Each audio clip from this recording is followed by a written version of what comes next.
All right, here with 50-kilogram Olympian. Look at those guns. Sarah Hildebrandt, what's up? How you doing? Yeah, I'm good.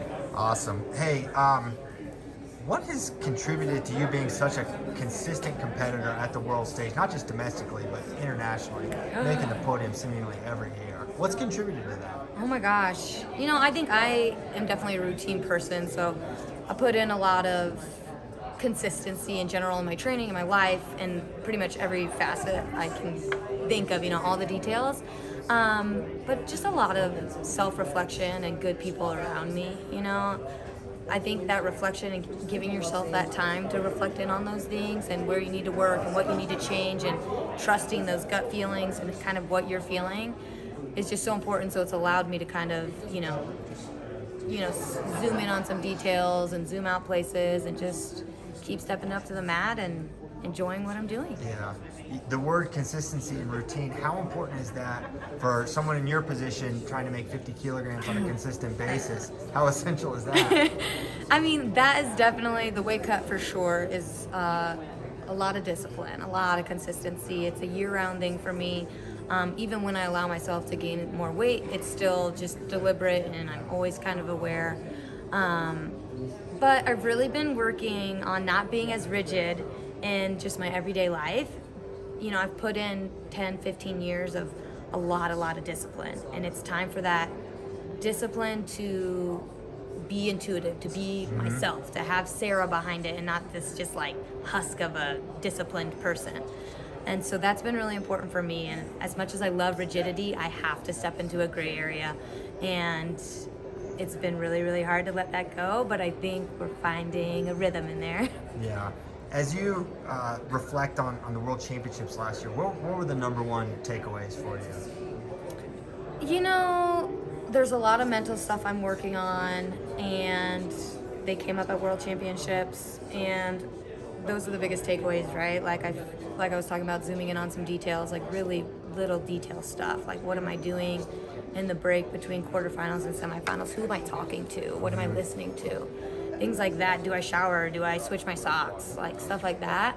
And, it didn't go my way at World Championships, not what I was expecting, that's for sure, and not what I'm working towards. And so just offered some lessons, some stuff to work on. And, I believe that those things allow me to step into the stage in a month here with really like no stone unturned. Yeah.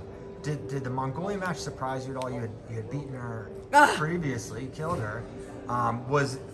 Did that match just go very? Because I haven't seen the match where you had beaten her, but I watched the World Championship. Yeah. What happened? I think there's mental things there. There's definitely, unfortunately, there's been this pattern with semifinals the last few major events, which is kind of what I've been working on a lot with my sports psychology team and my coaches and just myself. So I think there's something to that we've definitely zoomed in on. Yeah.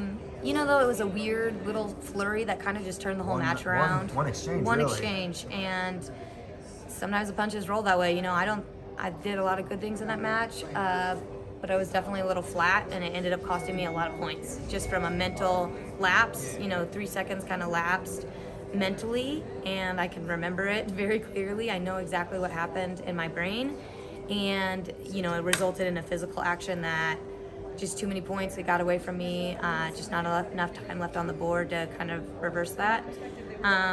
With that said, I do think the mistakes and the error, it was all on my end, which is actually a good place to be because it means I can make the corrections.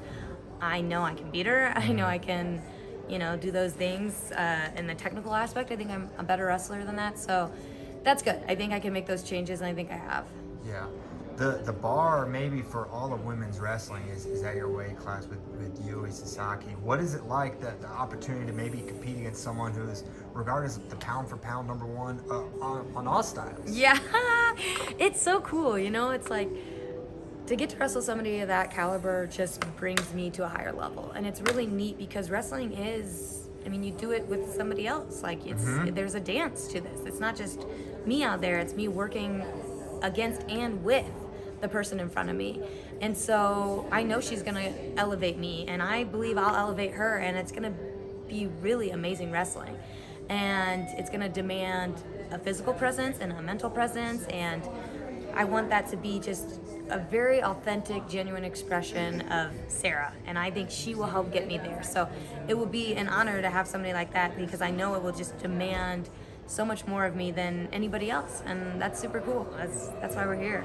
No doubt. And thinking about Worlds kind of on the positive side, you were able to beat someone as great as Stadnik. What did a win like that mean to be a living legend of the sport, to get a win like that in dominant fashion? Yeah, she is a legend. Like, she is somebody I've looked up to, her wrestling style. I mean, before I was even on senior teams, you know, I've been watching her wrestle and just always been so impressed and amazed. And to get to wrestle her, it was a test of where I'm at mentally, to be able to put that aside and step in and like, hey, this is somebody I have to beat now. But, you know, also kind of just that idea, like, she's going to bring a lot out of me. And it was a dog fight. The score did not reflect, you know, like how much we're both out there scrapping. And it was just a lot of fun.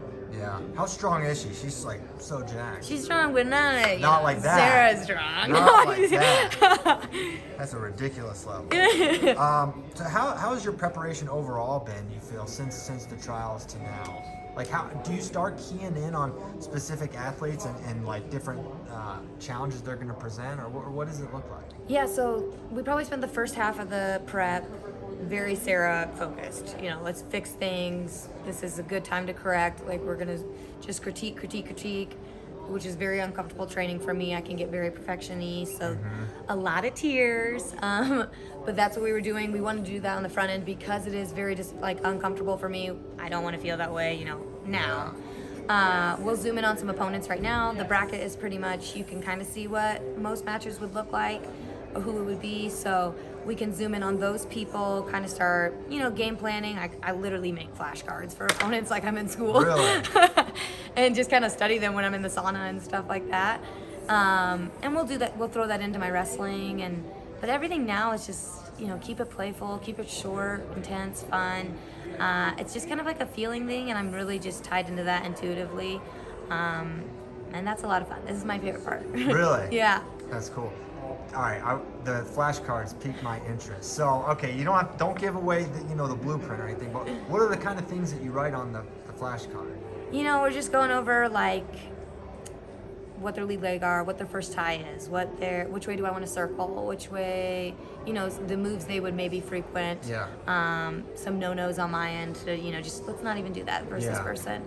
And we'll literally just run through them in the sauna and just over and over and like, okay, you know, Mongolian, boom, go. And it's like this person, next flashcard, you know, this. And so it just kind of keeps it fresh because I want my wrestling to be the main star when I step on the mat, the main thing I'm focused on. But obviously I'm going to come prepared. There's things that I'm specifically going to do and not going to do against people. And, you know, just have an idea. Let's circle right off the whistle, or they're going to do this off the whistle, or in the second period they gas. So now we're going to bring this, you know, just having those ideas in the back of your mind. Once stuff starts rolling, it just comes naturally instead of being like, you know, looking around like, oh my gosh, what's going on? And it can kind of keep the pace of the match a little. Yeah. What would be on, for your opponents, what would be on Sarah Hildebrandt's flashcard? Run! Just get off the mat! She's coming! Leave the scene. That's a great answer.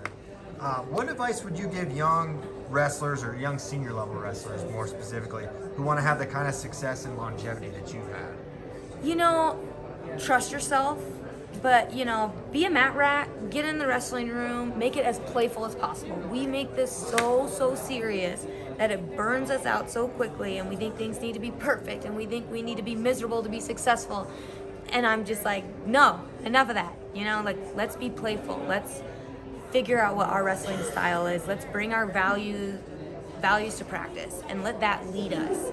And, you know, then you'll have a lot of longevity there. And longevity is a key to figuring this sport out. You know, sometimes the only teacher is experience, and we just got to be in here enough times to learn through experience. And I think that's important, to just not get burnt out. Keep it playful. Enjoy this. This is fun. Your perspective seems to be a big part of your success. Do you see yourself transitioning into coaching after your competitive career is done?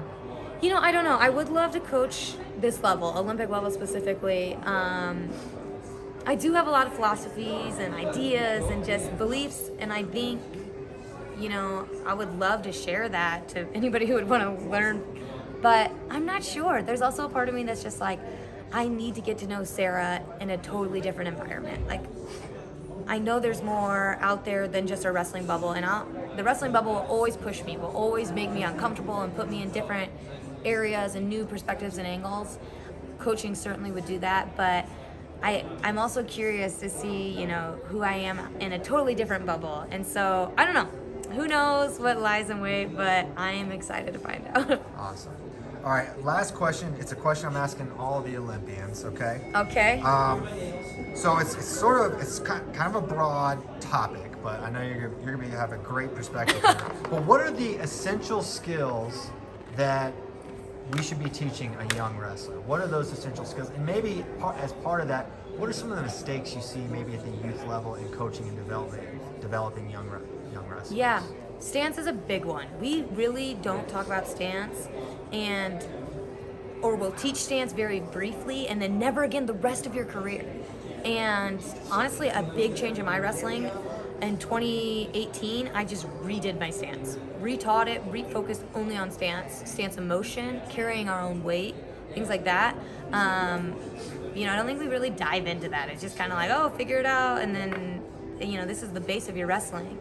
So I think that's important. Gosh, I don't know. You know, offense is very important. America loves teaching their offense. So maybe some defensive love, but at the end of the day, from a freestyler, parterre wrestling. Yeah. It's just neglected, and it's hard to, like, we're going to dedicate a whole practice to parterre. That scares coaches, it scares wrestlers to spend 2 hours just on the mat the whole day, but parterre wins wrestling. Parterre wins titles. I would spend so much more time teaching parterre wrestling. I know we love our offense, but I think that's something that will always be there. We're always going to be figuring that out. We're always working on that, like having these details in the background. But stance is a big one. Teach your stance, and then teach it the next year, and teach it the next year. I'm still zooming in on my stance and correcting things, carrying my own weight. That's so important. We're so aggressive, sometimes we lose track of our own weight, and that can get you in some trouble. So get that stance good. That's right. Hey, great answer. Really appreciate your time, Sarah. Thanks so much, and we'll be seeing you in Paris. Yes, sir. Thank you. Thank you.